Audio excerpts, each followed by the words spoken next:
15 de agosto de 1977.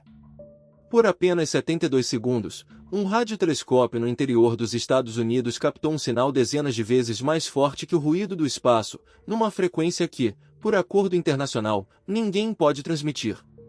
Ele vinha da direção da constelação de Sagitário, o coração da nossa galáxia. E jamais se repetiu. Hoje eu vou te contar por que essa frequência proibida arrepiou os cientistas. Para entender o arrepio, precisamos voltar ao elemento mais simples e abundante do universo, o hidrogênio. Um único próton, um único elétron. Em meio ao vácuo gelado do espaço, esse átomo emite uma nota quase inaudível, sempre na mesma frequência, cerca de 1420 MHz, um comprimento de onda de 21 centímetros. É, de certo modo, a assinatura sonora do cosmos. Mas por que proibida? A física quântica chama essa emissão de transição proibida. Ela ocorre quando o elétron inverte seu giro em relação ao próton, um evento tão raro que, sozinho, estima-se que um átomo possa esperar milhões de anos para emiti-la. O segredo está na escala. Há tanto hidrogênio espalhado pela galáxia que, somados, esses sussurros formam um coro audível. Quem primeiro imaginou esse coro foi um jovem estudante holandês, Hendrik van de Hulst. Em 1944, com a Holanda ainda sob ocupação nazista, ele apresentou seus cálculos num colóquio científico. Previu, apenas com lápis e teoria, que o hidrogênio espalhado pelo espaço deveria brilhar em ondas de rádio de 21 centímetros. Ninguém tinha escutado nada ainda, era pura ousadia matemática. A ideia foi encorajada por John Oort, o lendário astrônomo de Leiden. Oort sonhava em enxergar o verdadeiro formato da Via Láctea, algo impossível com telescópios comuns, pois densas nuvens de poeira escondem o centro galáctico. As ondas de rádio, porém, atravessam essa poeira.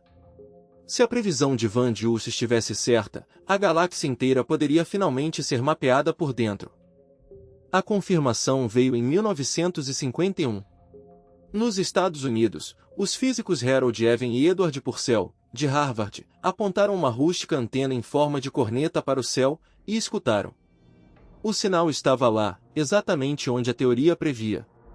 Poucas semanas depois, equipes na Holanda e na Austrália confirmaram a descoberta. Nascia, ali, a radioastronomia moderna. O impacto foi imenso.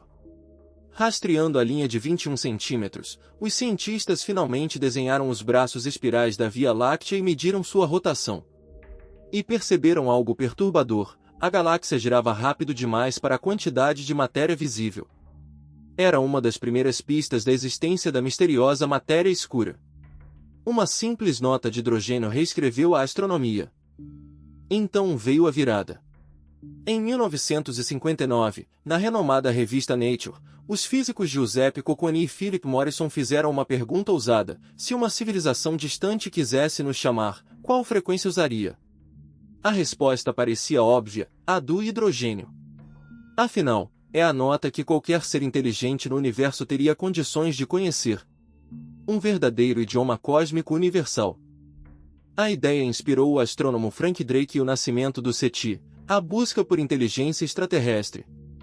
Pesquisadores batizaram a faixa em torno de 1420 MHz de poço d'água, um ponto de encontro natural do cosmos, calmo e silencioso, onde diferentes povos das estrelas poderiam, um dia, se reunir para conversar.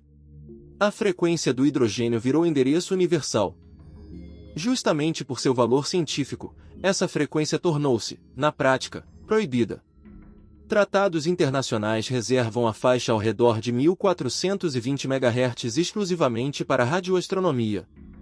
É proibido transmitir ali.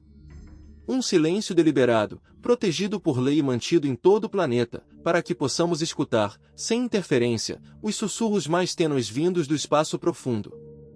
É nesse silêncio vigiado que entra o Big Ear, um gigantesco radiotelescópio da Universidade Estadual de Ohio. Sob o comando do astrônomo John Krause, ele varria pacientemente o céu, dia após dia, ouvindo exatamente a faixa do hidrogênio, à procura de qualquer coisa que destoasse do murmúrio natural do universo. E, então, chegou agosto de 1977. Dias após a observação de 15 de agosto, O voluntário de Riemann revisava as folhas impressas repletas de números. De repente, uma sequência saltou aos olhos: 6EQ5.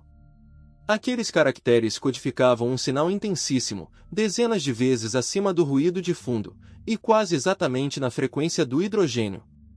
Em anos de escuta, ele nunca tinha visto nada igual.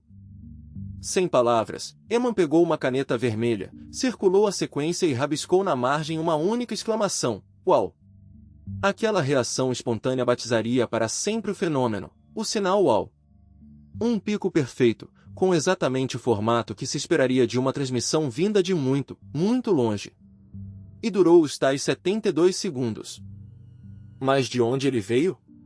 Ao reconstruir a mira do telescópio naquele instante, os cientistas apontaram para um lugar preciso, a direção da constelação de Sagitário, justamente onde se esconde o centro da nossa galáxia. Do coração da Via Láctea, algo havia falado na frequência proibida.